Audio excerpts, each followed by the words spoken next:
Gobeen kun gobee nagaa ta'uu barsa dhuftuunis Waaqayyo sinaa ga'u. Bara dhuftuun Waaqayyo sinaa ga'u.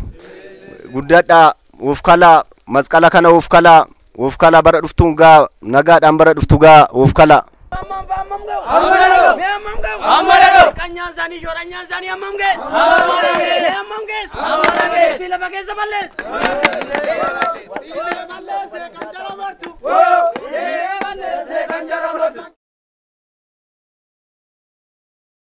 Gobeen kunis yeroo meeqa ni ka'a in kufaa yaa sirna kana godhe. Kanaaf amma immoo aadaa keessan qabattanii jirtu. Aadaa keessan cimsaa. Aadaa keessan jabeessaa. Aadaan hanuufi namni waan qabu qabatee jabaata. Aadaa keessan qabadhaa jabaadhaa. Gobee kana cimsaa baruma baraan wal arginaa hin cimaa hin jabaataa. Kanaan booda aadaan keenya aadaan Oromoo duubatti hin deebi'u. Beektee aadaa kana xiqqoodhuma kooti kaasee baadiyyaatti ani mucaa baadiyyaa ta'een guddadhe. Baadiyyaa keessatti xiqqoo irraa kaafnee hanga warra guguddootti waa baay'ee argaa guddanne jechuudha. Aadaan kun kaleessuma jira. Wanti baay'ee nama dhibu namoonni baay'een gara amantaatti harkisaniiti.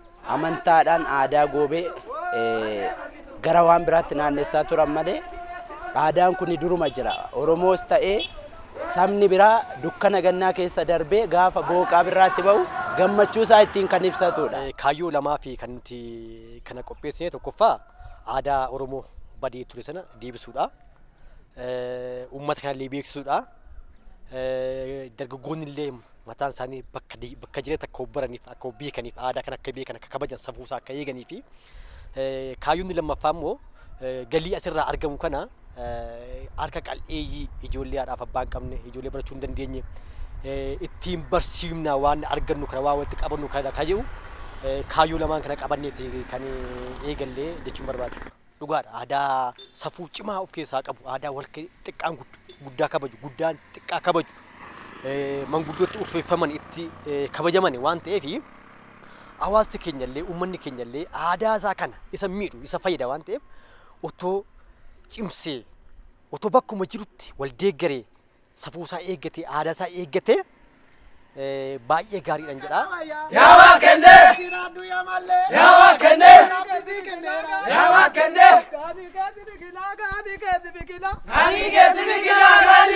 biqila! Siifaa kennuu yaa mallee mucaa diimaa malma bibilila. Yaa Waaqenne yaa gaanii geessi biqila! Siifaa kennuu yaa mallee mucaa diimaa malma bibilila. Har'a qoree baru garuumaa. Egaa bacaqii gannaa baatanii booqaa birraa argitanii inni guddaan nutis kaleessa dargaggeessa keessaa baane dargaggeessi immoo akkaataan ittiin bahee abbaa qabeenyaa ta'us akkaataan ittiin hojjetee galmaan ga'us yoo waliin qooduu qabna ta'e yeroo biraa yeroo fudhannee walii qoodna. Dargaggeessa amma kana immoo mallee si barbaanna mana keetti bohaaruu barbaanna si faana taphachuu barbaannettanii waan akka kabajanii dhuftaniif ayyaanni Oromtichaa sinaa ulfeessu sinaa kabaju jabaadhaa ulfaadhaa sinfaana jirra sa'aatii kam keessattu hoddoon waamtanitti sinfaana jirra. Dargaggeessaani biyyi kan eegamu dargaggeessaani waan hundumtuu kan hojjetamuu danda'u mootummaan dargaggeessa qabu waa hundumaa qaba.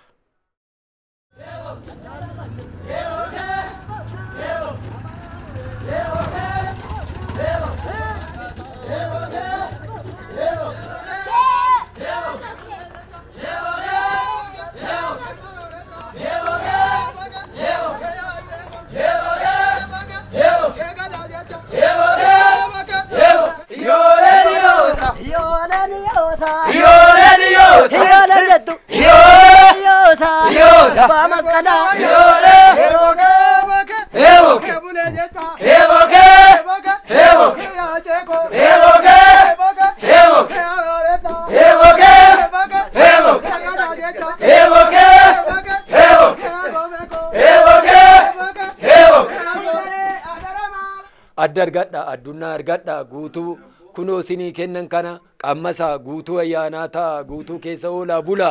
Ya Rabbi abeet nagaan oolle nagaan nu bulchu biyya keenya nagaa kenn yaa waaqa ammoo mana bu'aa caalu dhufne qeen isaanii qee nagaa haa ta'u qee nagaa haa ta'u qee badhaadhinaa haa ta'u qee hormaataa haa ta'u ijoolleen isaanii haa guddatan ijoollee isaanii haa guddatan guddatanii haa baratan baratanii haa fullaa'an baratanii haa fullaa'an obboon haa caalu immoo kabajanii nu eegani waaqayyo isaan haa kabaju waaqayyo isaan haa kabaju ammayyuu isaan nam kabajaati waaqayyo isaan haa kabaju rabbi isaan haa kabaju waaqni haadha manaa isaanii faana waliigaltee isaanii haa kennu waliigalee haa toluuf miqqanyaan isaanii haa baddu mortuun isaanii haa baddu dortuun isaanii haa baddu.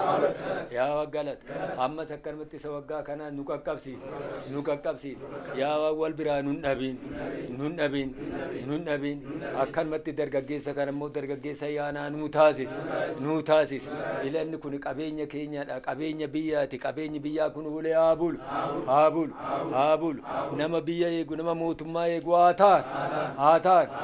ta'an waaqayyoon immoo kun isa immoo isin waameen iddoo kanatti immoo isa barbaada dhuftan kanas immoo biyya keessa oolchee haa bulchu biyya keessa oolee haa bulu afaan biyyaa beeku afaan mootummaa beeku mootummaan isaa haa beeku waaqayyoon nagaa isin haa kennu alamii isin haa kennu saddeeta kanaanis akkanumatti nagaadhaan nu haa ga'u achiin nu haa ga'u Ababo Kelola Ababo Kelola Ababo Kelola Ababo Kelola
Asirratti wanti nani mootummaa gaafachuu barbaadu mootummaatu warshaan akka magaalaa Hamboo hin dhaabbanne fedhii qaba moo magaalaa Hambootu lafa warshaan irra hin dhaabbanne qaba? Kuni gaaffii dargaggeessa kanaati yookaan gaaffii uummata magaalaa Hambooti jechaadha. Himaataa jedhanii hin kaasu. Dargaggoo walitti qabanii himaataan ijaaruun wanti garuu faayidaa agarsiisan jiru. Abbaa qabeenyaati kanarra xaqqamamaa jiru. Abbaa qabeenyaati kan itti fayyadamaa jiru. Isa birrii qabu. Inni kiisiidhaan qabne garuu daandiirra deemesuu iituu ta'a oolaan. Mana bunaa mana fuulii keessa deemesuu achi taa'aa oola. Baratee garuu sammuu isaatii barateessu diploomaaf digirii baaletteessu ta'an. Himaataan inni ijaarama jedhameera. Ijaaramaniirus. Abbaa qabeenyaa fayyadamaa jira. Raallee simintoo garaa garaa irratti ijaaramanii argeera. Bitachuullee hin dandeenye warri hiyyeessi. Ani dhaqee gaafadheera darbe. Warra kaartaa pilaanii qabu, warra riisiitii qabachaa jiru. Abbaa qabeenyaatu harka lafa jalaatiin raallee fayyadamaa jira. Hiyyeessi maaf dagatame? Borullee nama dhugaadha. Akka kootti yaaduu kanan qabu.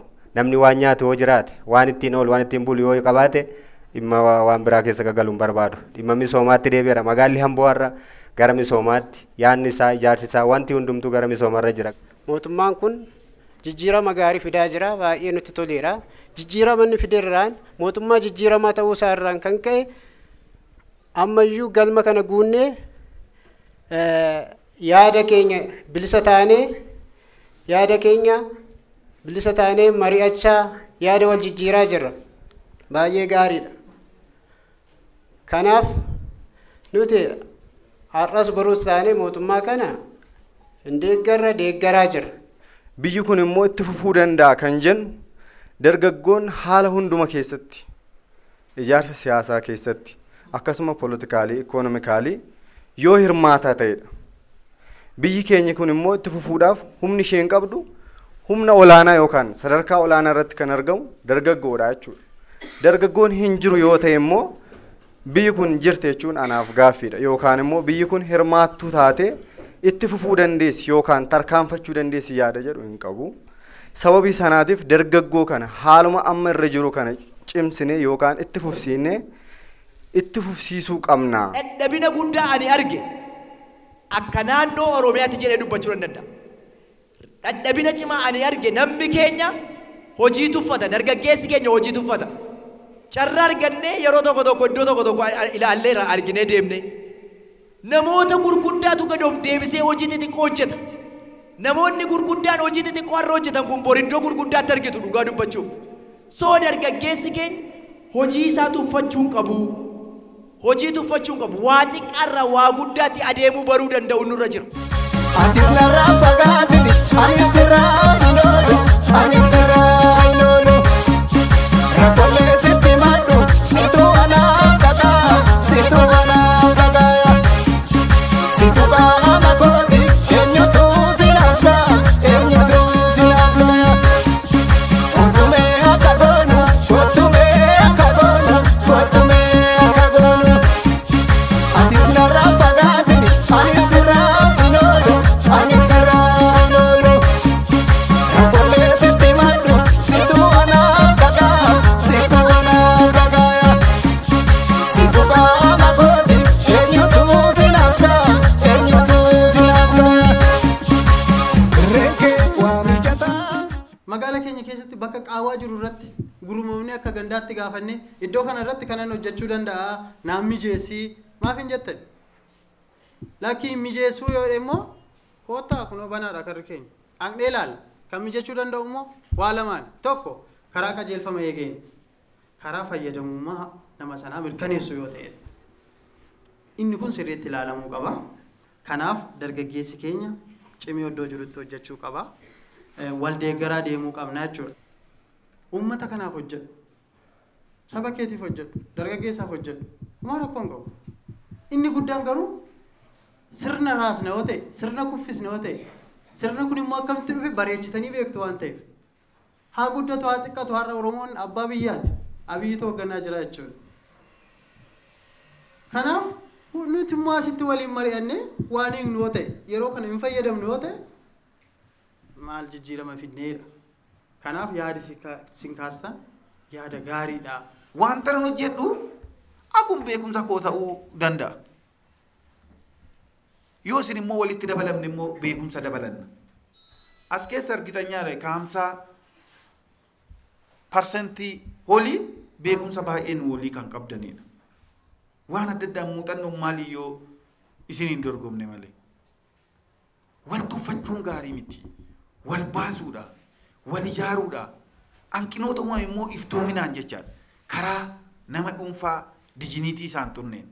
Karaa parsenaalii nama dhuunfaan tunneen qabsoo gitaa gaggeessinee qabsoodhaan sirreessuu danda'uu qabna. Uumamaan immoo namni beekumsa sin qabu. Kutaa lakkaa'ee duwwaadhaaf beekumsa qaba, aangoo qababichaaf beekumsa qaban se'ina. Maal digirii baratee seeraanii haraarsuu dadhabee kan inni jedhe abbootiin keenya nama wal ajjeesame harka dhiskisee walitti araarsa. Kun maal beekumsa uumamaati. Beekumsa uumamaan kennameefidha. Maatii keenyarraa beekumsa fudhattan, warra keessanii gaarummaa fudhattan, gaarummaa sanatti fufsiisa. Kanaaf of hin qabina, hin mufatinaa wanti xiqqoo nuti goonuun jabaannee haa hojjennu.